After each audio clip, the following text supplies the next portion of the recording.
Right, on this video we're going to try and show you how to change or upgrade the pollen filter on your Range Rover Evoque. So basically there are two products available from Land Rover.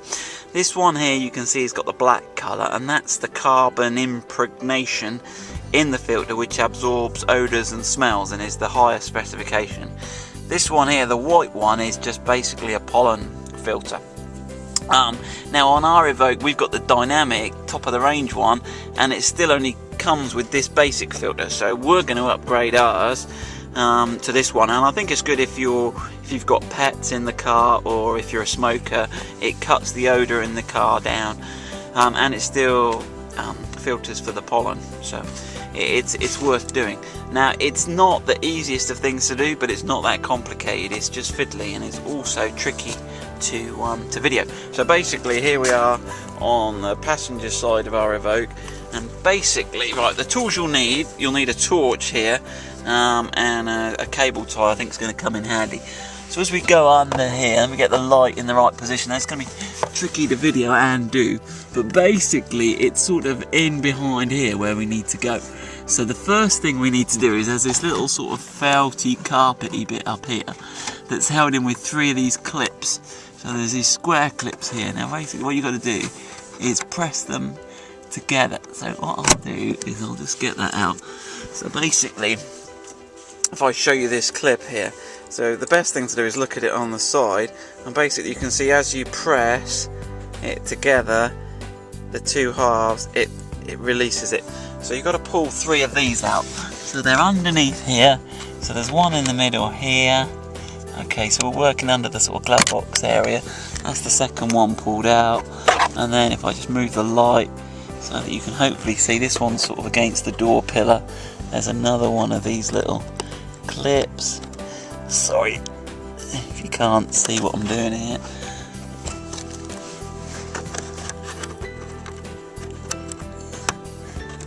Okay, squeeze it together and pull it out. There we go. Sorry about that. Right, and then this bit of carpety, felty stuff that's on the top falls out. So let me show you that.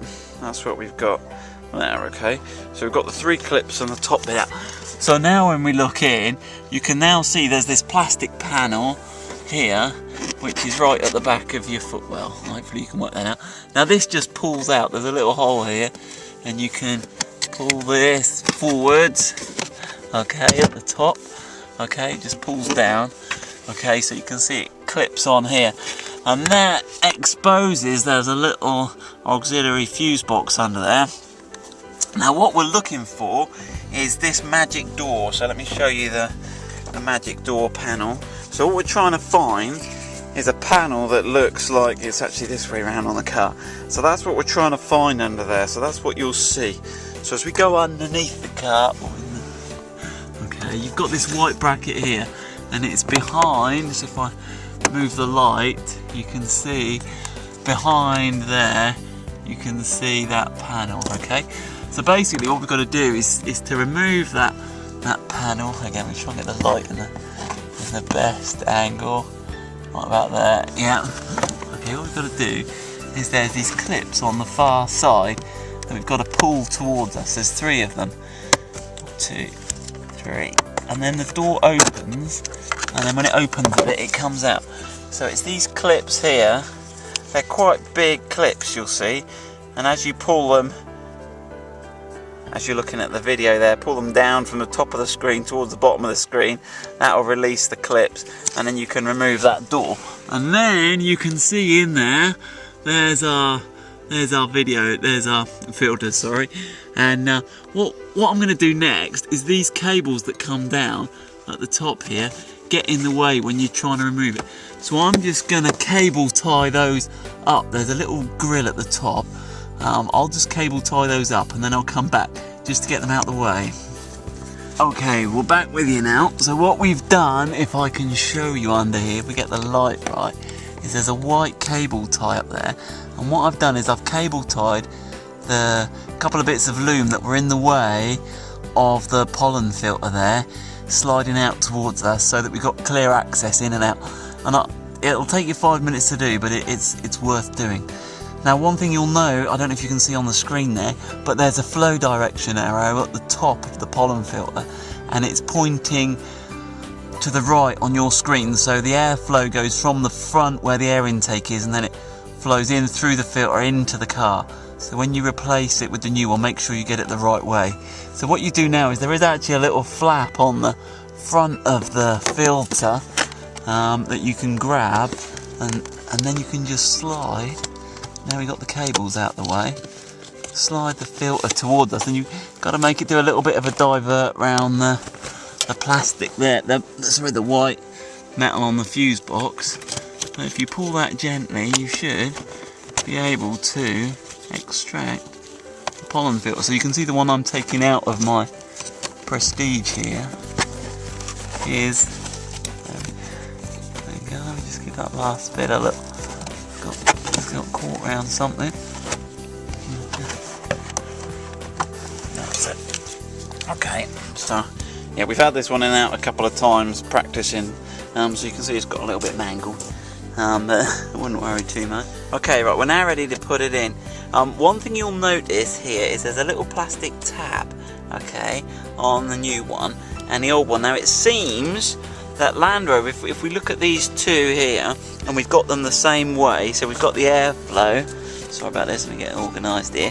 So you'll see the airflow is both to the left as you look at it on the screen.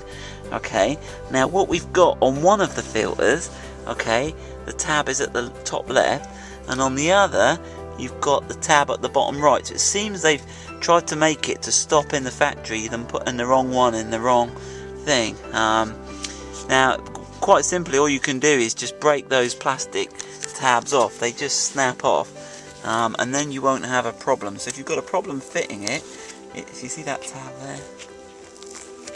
Okay, you just break that off. Okay, so there's the little tab. Just break those off. They just, and that'll make fitting it much easier. As long as you've got the airflow going from the front to the back, as we will have. Okay, so again, so when it's in the car, okay, the airflow is pointing in the direction I've got there. You can see the car. Okay, so then if we curl that round into the hole at the back there, you can see the cavity we're trying to get into quite clearly there, that little box there. Okay, we've got to curl this round a little bit, so you won't be able to see a lot here as I start trying to get it in.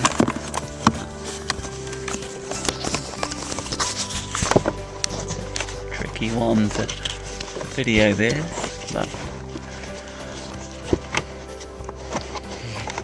that's the bottom edge in. Okay. And then the top edge is in. Okay. And then you'll have it, and you just gotta feed it in. I think you could. That's giving me a hand here. You should be able to see it. That's it. Right. There we go. Okay. So now if I get the torch. Okay, you can see it's installed at the back there, and we've got the correct direction for the airflow. Okay, and now all we've got to do is put the cover back on, the hinged flap.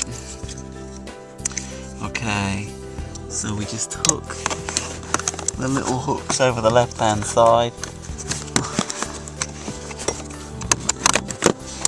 this in the right place. So you can see the little hinge clips on the side nearest to you, and then if you line them up, again this isn't a very good video really to do, but you'll see it when you're doing it. And then okay, so I'm not sure if you can see there, but just above my thumb there we've got the clip lined up, and then you hinge the door closed, and we should hear it click 3 clicks to click those back in place, and then just clip the interior trim back in. And that's the job done.